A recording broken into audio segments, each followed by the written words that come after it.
So welcome to this course on calculation.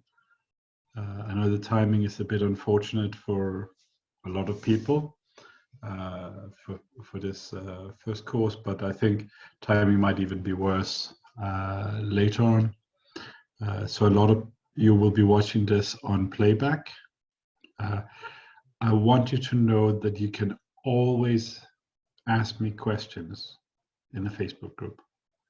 And later on, it will be in the forum when we have that up and running. But you will always be able to ask me questions there. Don't do it to my private account. Do it in 365. Others would like to see the answers as well. I should have successfully shared a slide with you. I hope. So the course in calculation will be over 13 weeks. And why 13? Not because some people consider it an unlucky number. Very often hotels won't have a 13th floor. The one I stayed in last week and this week didn't have a 13th floor. But because 13 weeks is a quarter of a year. So we plan to have at all time 4 courses which digs into a topic. I know that at the moment Ramesh is talking about positional play. Ivan Salgado is talking about Kasparov. Sam Shankland is talking about navigating inferior positions. Basically, when things have gone wrong, what do we do then? And then I am talking about calculation. And there's a number of topics I wanted to talk about, but I thought that calculation is probably the topic I'm most known to have talked about and to have written about. I've written so far 2 books on strict calculation.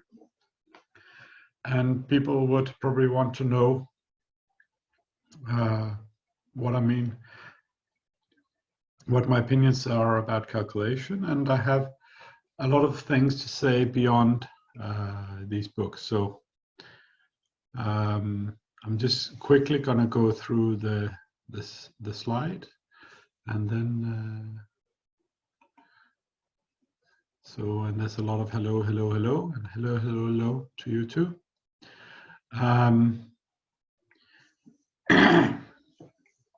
So my opinion about what calculation is has evolved over time. I wrote a book called Excelling at Chess Calculation, and it was published in 2004. It was one of the last books I wrote for Everyman. I wrote, I think, 3 books for them that year while we were already beginning the work with Quality Chess. I left on good terms. I think whenever you have a job, it's important to leave on good terms. There's no reason to make enemies on the way out. And anyway, that book was quite openly an attempt to take Dvoretsky's ideas and make them more accessible. So it was very much focused on elimination, comparison, imagination, these kind of skills. And later on, when I wrote the book Grandmaster Preparation Calculation, it was a Dvoretsky idea again. Dvoretsky had told me for a decade that somebody should write a book not on combination based on how the pieces move, but based on how you had to think to solve the positions. And again, he was talking about candidate moves, imagination, intermediate moves, comparison, elimination, and there are a few extra ones. Some of you are quite young, and you will experience many years from now how it feels when your memory becomes less reliable and you become reliable. They rely on lists. But since then, this was 2012, I published that book. That's 7.5 years ago. It was published just before the World Championship match between Gelfand and Anand. And Gelfand wrote the foreword, or to be more accurate, I wrote the foreword, and Gelfand felt that it was entirely honest, that it represented his view. He was busy preparing for the match. I was helping him preparing for the match by collecting positions for him, as I'd done for 3 years already at that time. And of course, later on, we've written books together. And the book is training material I had collected for Gelfand, and a few easier positions as well. And this is supposed to be a secret, but I'm actually currently working on the second edition, which will be just revising the book and then putting a little appendix in with why things weren't working in some positions, and just a little talk about the book in general. And then there will be another chapter of additional 24 positions. If you have the old book is fine. No reason to upgrade. And if you don't have it, maybe wait until it's out in March. So one of the questions I've come to ask over the years is, let's see here, what is calculation? And I would like to have some attempts of defining calculation from you. There's no wrong or right answer. There's my answer, there's your answer, there's other people's answers. But very often we use words that have a complex meaning, have a lot of implications, and we never thought about what they are. And I think it is quite interesting to do so. I think it helps us. So Robert is saying something which I think many would agree with, which is the process of exploring variations and drawing conclusions with the goal of finding the next best move. The art of seeing what is not obvious in a position. And Manish, knows me, see what you don't see normally. So both John and Manish, they know me. I've written my stuff, so they're coming with attempts. Visualization skills, it's a part of calculation for sure. Being able to see a position which is not currently in front of you accurately. Thinking pros and cons on the next coming moves. I think that is probably more evaluation than calculation.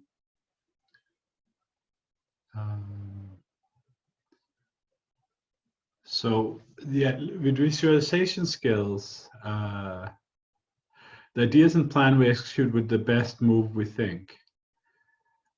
That sounds okay. I think you missed a word in your typing. I don't care about that. What that sounds to me is more like just thinking.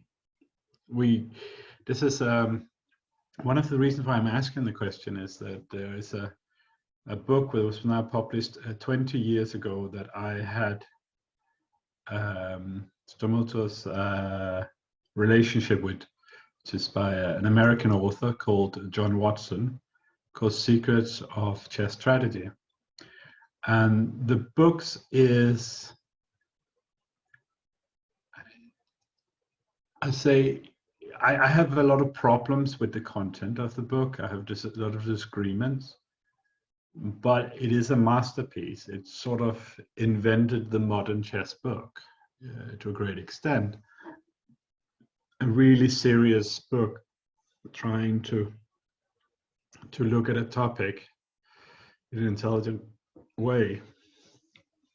Previously, if you think of the books by Alekhine or Capablanca or something like this,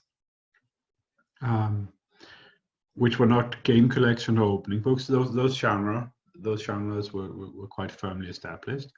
But there was the genre of the educational book, Oewe, Alekhine, Capablanca. There were many others. Very often they were explaining very simple things to very simple people. While Secret of Chess Strategy was an attempt to explain really complex things and really intelligent things to really intelligent people. And after that, chess books changed. And I give John Watson full credit for that. Entirely his fault. Previously, we had seen books that were very high level and aimed at intelligent people, and they were mainly written by Mark Dvoretsky. But his books were a collection of essays or collection of lectures. They were not thematically strong. Like one of the books is called, I'm trying to look here at Sam Shankland's bookshelf if he has it. It does not appear, it does. I think it's called Opening Developments. And the reason why it's called Opening Developments is because the publisher wanted opening in the title. So Mark, he just made something up. In Russian, it was called Complicated Moves. No, not Opening Preparation, that's in the other series. That's from the lecture series. And that is an openings, but again, it's many lectures by many people and not a coherent message. It's in the School of Chess Excellence, Volume 4. I think it's called Opening Development. In Russian, it's called Complicated Games. I will publish a book called Complicated Games, continuing my homage to Mark by naming a lot of my books after his books, but of course have like the series different and cover different and author different and so on, so people don't get confused. Okay, so calculation. A lot of people would say it's simply seeing variations in your head. Those who have heard me talk about this before will know that my opinion is different. I'm calling it seeing things you do not automatically see.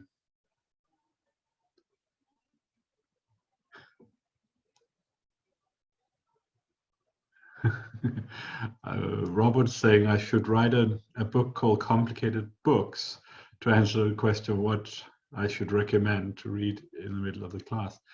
I shall consider that. If anyone wants help with a training plan, what structure, or have questions of which books to read, ask me in the Facebook group. I'll be very, very happy to reply. There were a lot of people asking my last class these kind of questions. They don't belong in this topic, but I'm very happy to answer there. And sometimes I'm going to recommend books from Quality Chess. We generally are thought of as having the best books in many categories. And sometimes when we don't have the best books in some category, I will recommend other books. I don't believe in only recommending your own things and thinking that would make people buy them. I think people will listen to your recommendation if you give good recommendations, otherwise they will not. So what's important to understand about calculation here? I wrote this down because this is really, really important. So the two things. First is seeing the things you do not automatically see, or we do not automatically see, I normally say. This is one point, and the other point is calculation is a part of decision making. Like some of the things some of you wrote was evaluation, like should we do this or this, which comes after calculation often. So we calculate variations in order to understand what the best decision is, not in order to calculate everything till the end. Calculation is a tool like many others in the chess player's arsenal, useful as long as it helps us decide between moves only. So I want to make this point before we go back to talking about things we do not automatically see. So what I see very often with students, and what I see with have seen in the first submissions to Homework Club is long variations where you don't need long variations. If you want to know like a position I'm talking about, let's talk about position number 8, I think it was in the last homework sheet, where there was a possibility of an exchange sacrifice, positional exchange sacrifice. And there, some students submitted 7-8 move long variations. Now, often, this could mean two things. One could mean that they're nervous about suggesting an exchange sacrifice.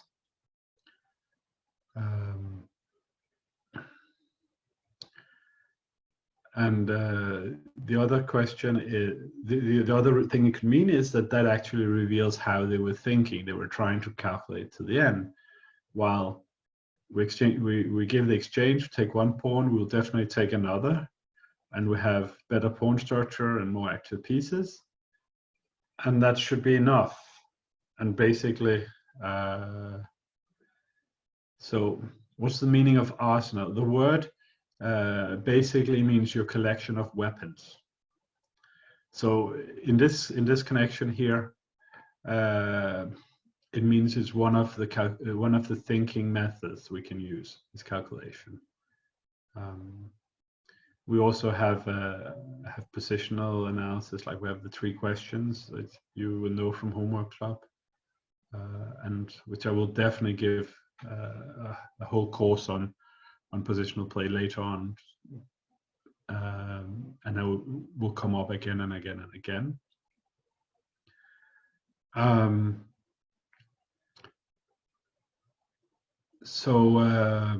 Okay, can I send a link to the Facebook group? I will ask our admin to send out a link. I'm not going to do it right now. So what I often see with calculation, this is really an important part of it, is people over-calculate. They calculate because they don't know how else to approach a position. And they calculate too far. The most important things in calculation comes on the first few moves. After that, if we think the 3 of variation spreads in all directions, it just becomes unable to administer it. There are some exceptions to this when we have long force sequences with 1 or 2 options, where we have to think a bit further. And in my work, like I'm in training camp with Sam and Chris at the moment, and in our work with them, we definitely have situations where we go beyond move 3 in variations. But this is like the most advanced camp I have done for a long time.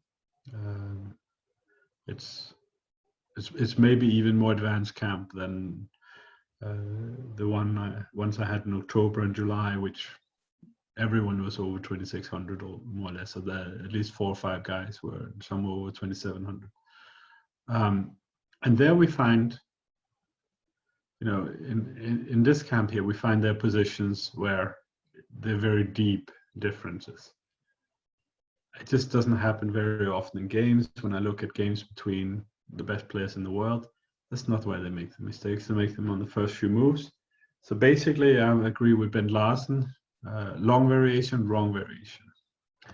So I think this is my last page of my slide. It should be good. So how do I go here?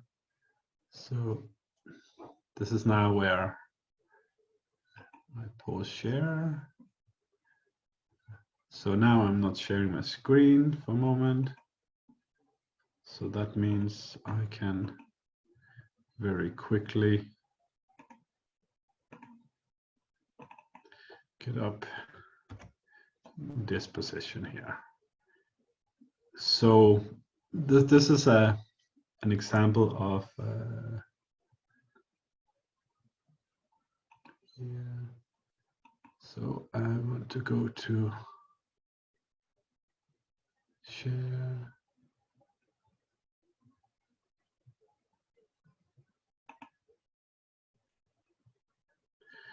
Good, and then I can go here, and then I can go here.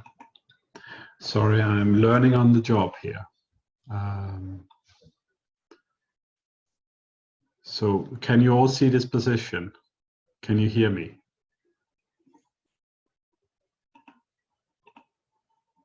All good, thank you. So this is a position with white to play. I will generally, if we have positions with black to play, I will generally try to do this. I don't like doing it in books. I find it confusing. A lot of people find it confusing. And some people absolutely love it. As a publisher, we don't do it in book because the people who hate it feel stronger about it than the people who love it. They would not buy a book, while the people who love it would buy it anyway. So there's nothing gained. And in order to publish books, we have to have people wanting to buy them. Good. So here it's white to play. So this position doesn't look like a critical moment, and it isn't. But it certainly requires calculation. So we have first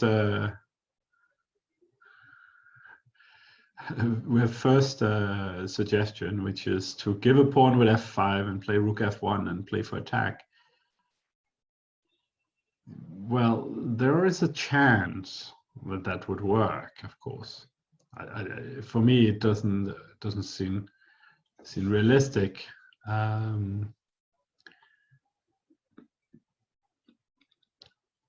But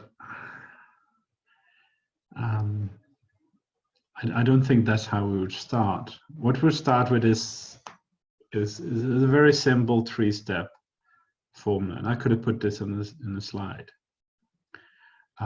So first we have to see the options. So a lot of people are suggesting queen f2, which is definitely the positional move. Queen f2, and white is a little bit better. And this is the move you could make without calculation. But as Manish points out, d takes c5 is also a candidate.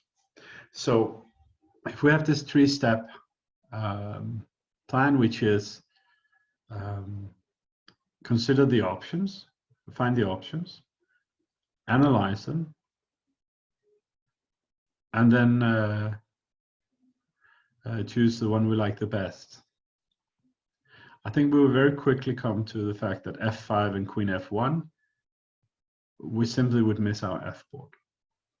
I'm not saying there's not counterplay.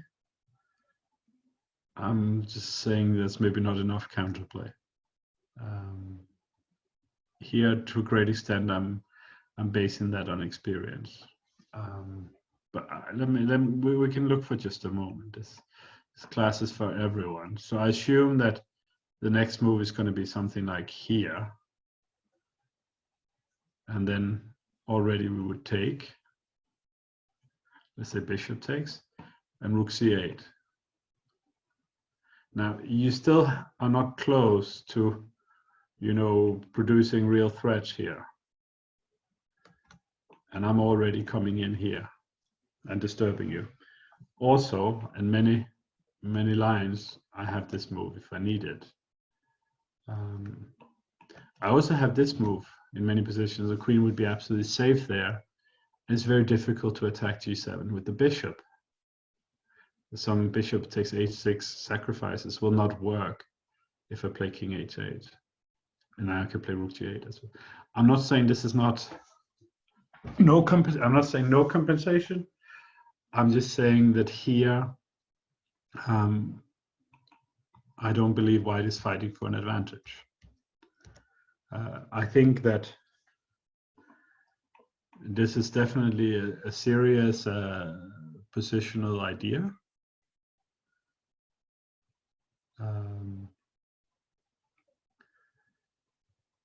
And we should consider that, and therefore queen f2 is a candidate move. Okay, I have another suggestion here.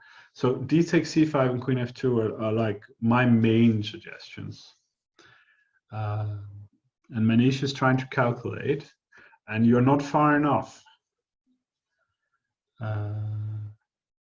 Okay, Alberto says the rook's doing nothing on d1. No, it's actually supporting your sender.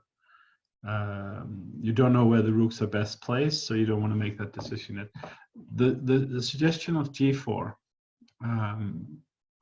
I think that here we can play f5 with black. Maybe take and f5. And here we get a very complex position. And my real issue here is, well, white is not managing to play f5. And this bishop is not very good. And we have also weakened the king. And the thing is, if this works, you know, then it could be great. But it's very likely also that our king will just be weak for the next 40 moves.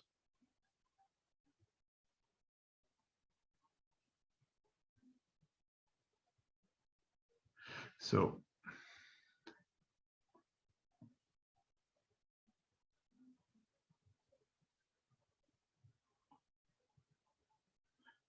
you say queen g2. Okay, it's let's say it's important to play something like this. And here again, I'm not sure. We would consider this during a game, and this position is not singular. So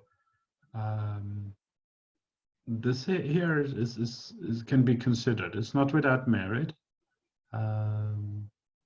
And I'm not sure that I've given the best moves for black at all. It's also possible here that I would play f takes. If you take back, I can play rook f8. And the thing is, f5 is strong. I don't know. It's very open. It's double-edged. I'm not sure I've suggested all the best move for black here. I do consider g4 very risky. Not necessarily bad, but very risky. I would not want to play g4 before I had consolidated. So in this position here, I can also take on d4 and rook c8 in some positions. Yes, if white gets in f5 and I have to go to h7 with the king, with the queen, then white has achieved the goal. So maybe the idea you mentioned was g4, f5, queen g2, cd4, bishop d4, rook c8, which looks very sensible. Okay, so queen f2 is a positional move. We want to play f5 without weakening our structure, and we're also clearly threatening to take on c5. The other really critical move for me is d6 c5. Now, if white had another move here, he'll play bishop d4, followed by b4, and he's winning. If black plays rook c8, we play b4 and we're winning, or queen d5, so on. So here there are these two options. Queen f2, white is a little better. We play for positional things. D takes c5, and maybe we're totally winning. So this is where a clear example of where we go from positional thinking, where we're thinking about how to play f5 and improve our positions and so on, which is all positional, strategic, however you want to call it. And then we have the concrete, d takes c5. Suddenly that turns the position into a very concrete thing. Now, obviously, black going into this position, Grandmaster Solskjaer, and he's a decent player and actually quite a good tactical player and very imaginative. He didn't play this without ideas. So let's try to calculate this variation. So here we do different things that's very important. First of all, we slow down. Since we know that mistakes in calculations are made very early on, I discussed this already, things we miss are very early on. We don't want to go too fast, because then we're ending on move 4, 5 of variations where already they have nothing to do with what is best play. So d takes c5, we look for black's options, and it's been pointed out by quite a number of you guys that black will of course play d4. If we play bishop f2, black plays bishop takes c5. His position has improved. There's no reason to calculate any further. So dc5, d4. So we have to play bishop takes d4. Now there's not a combination with rook takes d4. Robert is making entirely the wrong way of calculating here, but thank you for submitting, and sorry for singling you out. So he says dc5, d4, bishop takes d4, bishop takes c5. Doesn't seem promising. Bishop f2 is wrong, so therefore he should play queen f2. Now that is lazy calculation. If you're calculating, you should be I like to say it's like math. You cannot be guessing. Well, queen f2 is not more critical. This is wrong. D takes c5 wins if black doesn't have compensation for his pawns. So queen f2 gives an advantage for sure. We can see that quite easily. But d takes c5 would win if black does not have enough compensation and doesn't have anything that works. And so far in the variations, Jeet and Manish, for example, have said they don't go far enough. So let's try to go into this critical variation. Now we want to analyze a critical variation. Critical variation is the one where it would mean the biggest outcome. So for a defending side, it's usually the critical variation is the one where he's fine. Some of you in Homework Club have sent me variations where black gives up the queen for a rook and knight or something in a bad position. And it's like, yeah, we all understand that that doesn't work. So we don't need to look at it. What we need to look at is where he tries to keep a piece up and run with the king. And if we don't checkmate him, it doesn't work. That's critical. Here, critical would be taking the whole thing, you know, like we say, take the money and run. So d takes c5. I will put it on board in a moment. I know some of you might struggle a little bit with keeping it ahead, but d takes c5, d4, bishop takes d4, bishop c5, not queen e3, but queen f2. It's just more balanced there. Rook d4, rook d4. And here queen b6 is a critical move. If black is wasting time, let's say, with queen, with let's say king h7, then we have time to play b4, and then play rook d1, and then we can always play queen d2 or something, get out of the pin. So queen b6, rook e d1. Now rook d8 doesn't exist because it's rook takes d8 check. And if you play king h7, I play b4. And if you play b4, I play king h2, and then I have time to move the queen. So this is the critical position. And in advance, we would sit and look at that position. It comes very quickly for an experienced player. I'm not going to put it on the board because the idea here is not to train visualization skills. We will definitely have lessons with that at some point, whether it will be me or the great visualization wizard Ramesh who will have them, I don't know. From how I describe it, you can probably guess what I believe. So, but we have this variation. Of course, we can give up the queen, but black will be fine. It's not the right direction. This is often a way, you know, when I analyze with people, because I learned that with some people, they will just keep on coming with new moves. More and more and more and more moves and ideas. And it's even like 2,600 grandmasters. And it's very good just to ask, are things going in the right direction? And often they'll be like, yeah, no, of course not. And then we can get back to talking about what's actually happening. So here, Queen F2. Now, black has only one move to keep things alive, which is to give the rook, the exchange. And if white is in time to consolidate, like here, we cannot easily get rook d8 in. And if white has time to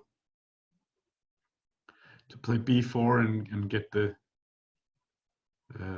queen out of danger, like let's say black tries to play really slowly here with king h7, we'll play b4. We'll get back to queen b6, and we go here. We have queen b6, king h2. Like white is one move away from freeing himself, like queen b2 or queen d2, rook d8, and it looks like, oh, then we'll always have this check. Without this check, property is lost. But we do have this check, and that's what calculation is about. It's about seeing these details. So this slow play here, like king h7, this is just because it was suggested in chat, is not critical. What's critical is queen b6. I have to play rook ed1. Now, if white has a move, let's say king h7, we play b4. Let's say black plays b4 to try to keep the pin. We play king h2. Now here, if black had time, he'll be fine. But if white has time, he will just win. He will just be a pawn up. So the challenge when we saw this variation advance is like here we look like we are close to technically winning. Like I would like to play king f1 with white actually, because I keep the defense on the queen, and I'm ready to move it as well. But as Manish and Shahil are pointing out, that in this position here, which we should have seen in advance. Of course, when we get here, things are very easy. Comparable. Black has f6. Without f6, his position doesn't work. But now he will equalize. He will win back his pawn. He will take on e5 twice. He will take on d4. We'll have a drawn ending, and white's advantage is definitely gone. And the key point is that after ef6, the rook doesn't go to d8 where it's taken by check, but it goes to e4. So this is the calculation challenge in this position, which started here. So once we have calculated this position, it's like I was saying, there's 3 steps in decision making. See the options, analyze the options, choose the best one. I will put that on a slide later on. And the slide I have from today, of course, I'll put it in the Facebook group, and I will put it out on email as well, or our admin will. So in this position here, we basically had some various positional decisions where we had g4 and queen f2, where, as you could hear from my way of talking about those options, that I see them based very much on feeling, understanding, and general decision making. This is the way we make most positional decisions. Not really much to calculate, but we see various options and then we choose them from rather general ideas often. Like, I don't like g4 because my king will be weak forever. It's when you get older, you will know that forever is a mighty long time. And the game could last all the way to 100. I especially hope that's true for life. And so we get a question here for Robert. Do you think it's acceptable for a player to make a decision here based on intuition? Well, it's a 3-way answer. First of all, in terms of unacceptable behavior, I don't think making decisions based on intuition is something that's gonna cause an uproar. Secondly, there's a lot of strong players that probably would make the decision based on intuition, but they're also limiting themselves. When I say strong players, I could mean really strong players. The famous example is, of course, Anish Giri, who everyone makes fun of for being a Drawers player, which is just blatantly untrue. In football, or now in American soccer terms, he would be a team that draws their matches 5-5, not 0-0. But somehow, a lot of draws in his highly entertaining games. Very, very principled player, very interesting player, just a lot of draws. But one of his problems is that he doesn't really do the calculation part well. And so there are strong players that make decisions based on intuition. The problem is, from my perspective, it's the third point, which is it's not a good way to play chess. It's not the best way. Now, Anish Giri, he doesn't play chess well because of the things he does badly. He doesn't play chess better than he could be. He could play chess even better if he was doing things better. And I know he's number 5 in the world. He's been number 2, number 3, number 4. It's been around there for a long time. And I know that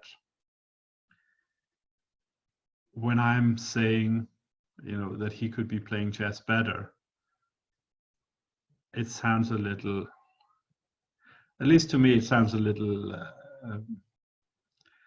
like it's not my place. And it's not meant in any form of disrespect at all. He's one of my favorite players, as you could hear, the 5-5 analogy. And all players have things to do better than others. But it's based on analysis. It's based on analysis of a lot of his games. Because I find him so fascinating as a player. And also I find him as a person, like in chess, which would be happy to have such a fantastic role model in ways to behave as a sportsman. He's really making chess more interesting with the way he enjoys talking about it freely, his good sense of humor, the way that after everyone made fun of him as a Drawers player, he, instead of being offended about it, he owned it and making jokes about it. Like when Ding Liren won his first game in the Candidates in round 13, 2018, and he's tweeted, "There can be only one."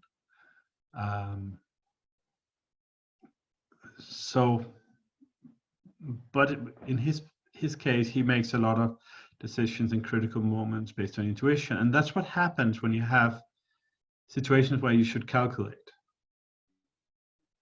And you decide, I'll just make a lazy decision based on intuition. And in that situation, you're laying the groundwork for how you will deal with these kind of positions all the time. And there are many times where only calculation will do the job. And if you're not used to calculating, you won't do it when it's the only way. Here, okay, white is also better after queen f2, so even though d takes c5 is very tempting, you can say, oh, I'm better no matter what. And in the game, he did win with queen f2, and queen f2 is the best move. So based on that example,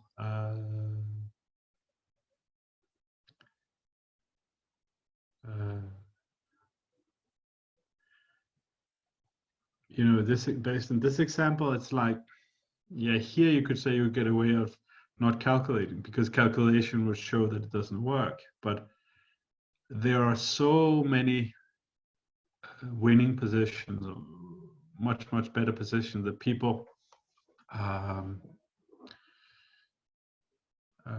people get into trouble. Okay, so that's a concrete question here, which we should look at. I think rather than me getting more muffled up here. So what happens if we play like this?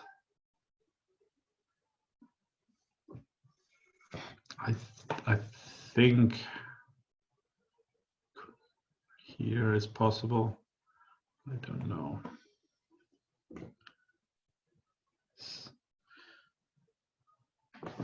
So this is where I would like to not be able to, not having to talk to you guys for a little while and just think myself.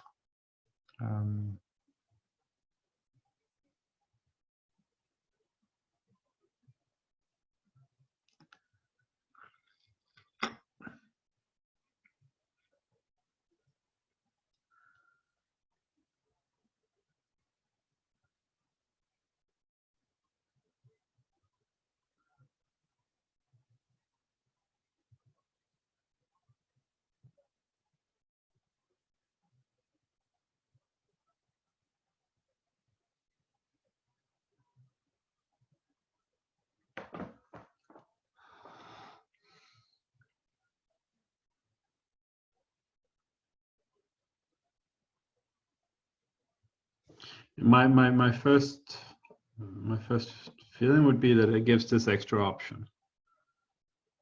Yeah. Queen C3.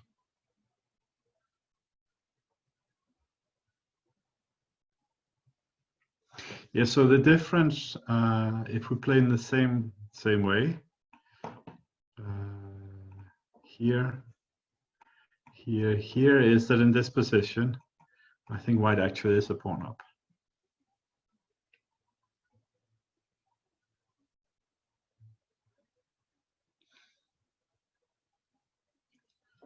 So there's nothing about a pin.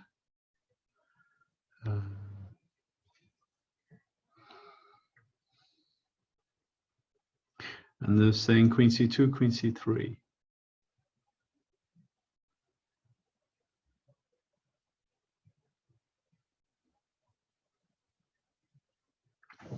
Okay, I want to, we have only 12 minutes left. I want to look at one other example as well. So this one here, I'm going to allow you to think on your own. If you want to take a screenshot now, it's probably a good moment. I will also copy the position and I'll put it in the Facebook group.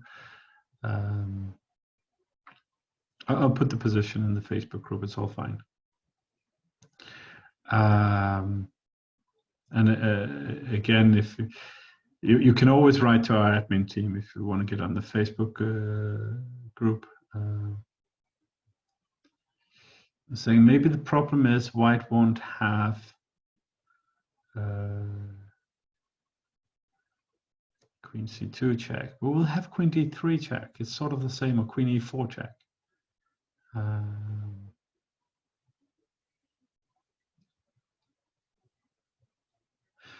So we have a suggestion here which looks right from Yoka, but I don't know.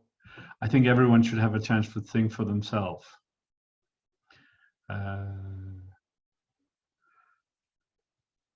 So you can check this on your own.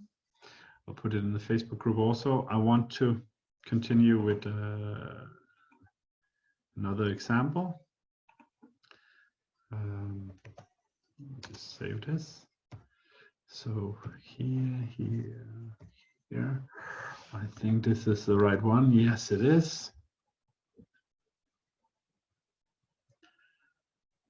Robert is asking, could I copy an email, says I don't have Facebook. And no. Very soon we will have the forum, but meanwhile I cannot go and do people individually. You can copy the positions very easily. So here's a game between Jungri, and I wanted to show it as an example of what calculation is not. So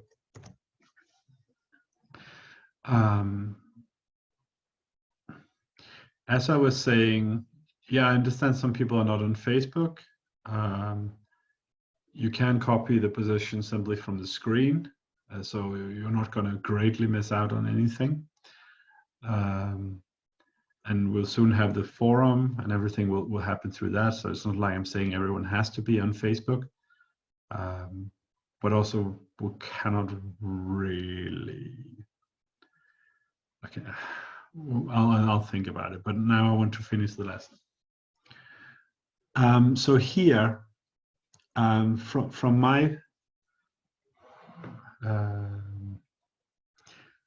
way of seeing things is, as I was saying, there's this 3-step formula, which is find the options, analyze them, and choose the best one. Now, some people make mistakes in this this progression, and they do it at different places. And I always thought the main problem was number one, seeing the options. That was the biggest challenge I saw in my students, which is actually also what Yu Yangui here he probably did wrong. So if we have see the options, analyze your options, and choose the best one. Well, I had situations where people don't see what the options are. And in this position here, we have 3 options. And I'm just going to mark them with arrows so everyone remember them. And A6 is not with the idea, B5, it is, of course, but B5 immediately is also an option to try to undermine the center dynamically. So these are the 3 options. And from my perspective, good calculation is not what Sagar Shah in his ChessBase article here called something like grandmaster calculation or something like this. I actually entirely disagreed with him. We're good friends and business partners and everything, but sometimes good friends can disagree. I didn't think it was good calculation. As I said, this game was Anish Giri against Yu Yangui. So in the game, you played B5. And after take here, and here, we got the kind of position Anish likes. There's a better pawn structure, it's slightly better placed, and he played a good game. And you can look this up if you want. We don't need to calculate really to see that line. Then there's a slower option, which is A6. Well, also we don't need to calculate much. If white plays E4, we play B5. If he plays A4, now we can play knight D5. This is this comparison. And simply because the rook will not be trapped when we get these bishop E4, bishop take B7 ideas we will get in a moment. Now, during the game, you know, I'm saying Giri cannot calculate. Of course, that doesn't mean that he cannot see a lot of things really, really well. It's obvious that he does. And in this position here, during the game, apparently he had calculated very, very far. But calculation, if we have it as I was saying in the beginning in the slide, as the idea being, you know, to calculate what we need to make good decisions,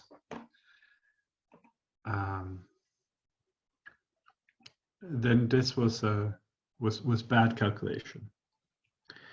In the game, during the game he calculated knight takes d5, which is of course critical. And I've done this with grandmaster students, and from their perspective, they couldn't find a way to make it work for black. So bishop e4. Now, if the pawn is on a6, as we're talking about, then knight takes c3, and bishop takes b7 after the exchange of queens. We can play rook a7 with pawn up. So, so this variation, actually, from a decision-making point of view, if we have this comparison, okay, if I play a6, I will get b5 because he cannot play a4. I can just take. So he plays e4, I play b5. We get a complicated position, and I will have decisions to make later. Let's go and make it. You could also try to calculate this very, very long variation. And Giri, who actually did this from the white side of the board, he found, he thought it was, I think, winning white. You can find it on ChessBase India. So the idea is that after bishop takes b2, rook b1. Now the bishop doesn't have a retreat square, as we have knight f6 and bishop takes b7. But black can play bishop c6. And Giri saw this. Okay, so now if white doesn't take on b2, then he's pawn down. So that is the only critical move. We have rook e8, rook d2, take, knight c3, no more to be seen. So therefore f5.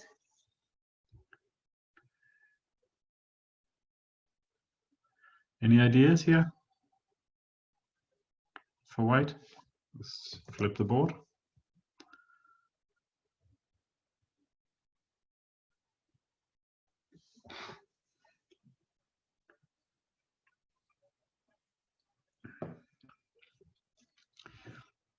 I think queen b3, I can play king h8.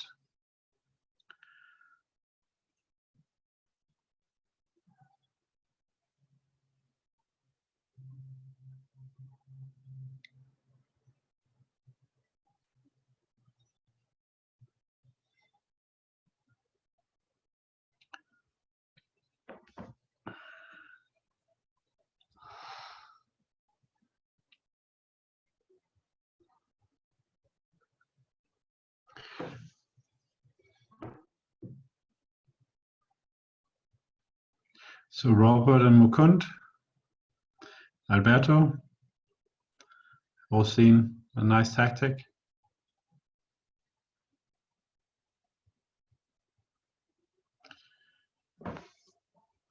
Okay. So yeah, Giri had seen check. Here, take, take, take, take, and take. And he had finished his calculation here with conclusion that white would win. And this is what he based his d5 move on. Now it turns out that black has queen c4 and still creating threats. And we have no way to castle, we have queen c1. This is now where we enter the territory of what Giri had not seen. And here if rook b1, we'll check, and perpetual. And if rook d2, rook d8.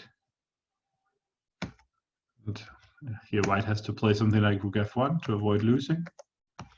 And we're perpetual. Okay, so I'm going to take a few questions here. I'm also gonna do this.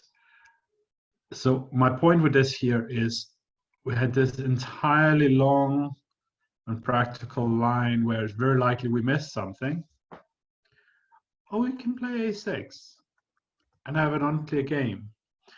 And for calculation, this is an important part of it. It's like, it's a tool we bring out when we need it, because it's a dangerous tool to use. It can easily go wrong. And we only really want to use it when the problem is best solved with calculation.